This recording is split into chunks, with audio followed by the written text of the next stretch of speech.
Nakakatroma na kasi maflatan sa daan o mabilis dumulas ang sasakyan pag pudpud na ang gulong.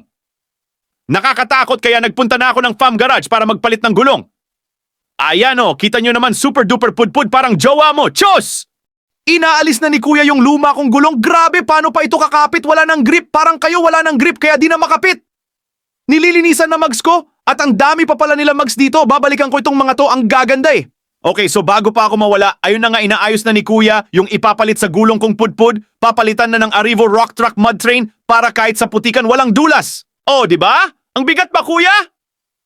Kaya mo yan, go, go, go! Ang tikas ng gulong ko parang si Manong! Ang dami pa pala nila gulong dito. May Arrivo, Cylon, Monsta, Colbert, Patriot, Gladiator at madami pa. Napakaraming sukat para sakto sa mags mo. Di tulad ng relasyon nyo, di sakto. Nilalagyan na ng hangin ni kuya yung gulong ko. Ayan o, andyan pa yung X-tire ko. Ayoko na maalala kung paano yan nadulas sa iba. Talagang pinapatigas ni kuya para di basta-basta lalambot.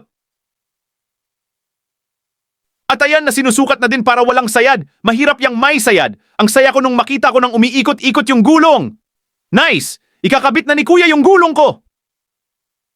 At ayan na! Tapos na! Ang angas ng bago kong gulong. Dito lang yan sa May Tanza, Cavite. Search mo lang sa Google Maps o Waze. Iba talaga paggawang FAM Garage.